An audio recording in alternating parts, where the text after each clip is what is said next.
สบายดีพ่อแม่พี่น้องเมื่อสุขุสุคนเนาะว่า FC ทางใดกาบสบายดีเนาะมื้อนี้ไอ้หน่อยเองมีเวลาหน่อยน้องเนาะมีเวลาก็เลยแวะสื่อป้าเนาะมาปล่อยวัดน้องจัวเฮาเนาะมีเวลามื้อนี้เป็นวันคานวันดีเนาะจ้ะเนาะก็เลยว่ามาเอาบุญมาผาพี่ผากน้องเนาะ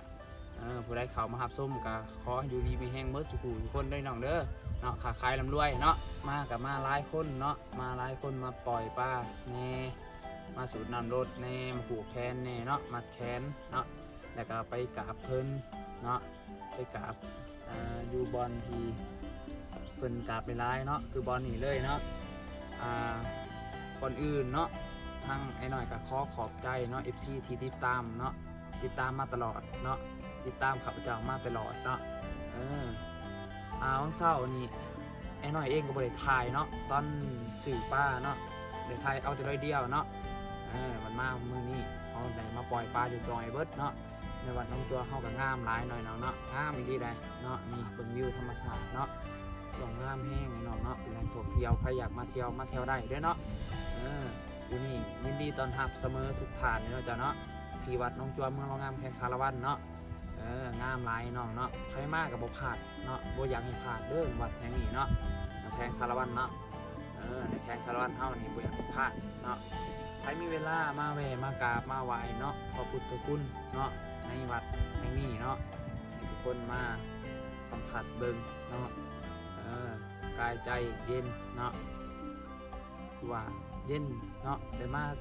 มาตลอดเนาะไอ้หน่อยก็ได้มาตลอดเนาะคือตรงอย่างก็หินใหม่กลายเป็นหินเนาะมันดูหลายปีเลยใหม่กลายเป็นหินคือองค์ที่เฮาถ่ายรถเนาะเป็นหินอันนั้นคือผาปางของท่านพรเนาะอยู่เทิงนี้เนาะผาปางของท่านพรเนาะผาปางของท่านพรที่ว่าอันนั้นเพิ่นสมโภชบางแล้วนี้เนาะงานบางแล้วนี่เนาะเป็นจังไดไอ้น้องเนาะมาหอดนี่แล้วเนาะมาหอดนี่แล้วไอ้หน่อยก็ขอบใจเด้อน้องเด้อเนาะบอกว่าจะเป็นผากใดก็ขอบใจเนาะที่เขาหับส้มติดตามไอ้หน่อยตลอดเนาะขอให้หอด 10,000 ซับเนาะหรือว่า 1,000 ซับไปไว้หน่อยน้องเนาะขอให้เวลาผ่านเนาะเพราะว่าที่นี่ขอให้เวลาผ่านเนาะจนได้ผู้แหละเนาะผ่านจาก YouTube นี่เนาะเอาให้พี่น้องเข้ากด Subscribe เนาะจะได้ขอบใจเนาะที่ติดตามรับชมมาตลอดหน่อยน้องเนาะคลิปนี้ก็สิหมดเพียงเท่านี้หน่อยน้องเนาะเดี๋ยวคลิปหน้าว่าเฮาสิไปทางไหนเดี๋ยวเฮาสิถ่ายให้เบิ่งเนาะเฮาสิถ่ายเบิ่งว่ามันสิอยู่ไสเนาะไปเที่ยวอยู่ไสแน่เนาะส่วนหลายหน่อยก็บ่ได้ไปเที่ยวดอกน้องเนาะมีแต่อยู่กับห้านเนาะบ่ได้ไปไสเนาะจะได้คลิปนี้ก็ขอบใจเบิร์ดทุกคนเลยน้องเด้อจงมีดีมีแห้งเมิดทุกภาคส่วนเนาะว่าจะเป็นไอ้น้องทางไหนก็ตามเนาะสำหรับคลิปนี้กับเบิร์ดเพียงเท่านี้เนาะสวัสดีพี่น้องเบิร์ดสุขุชวนเด้อ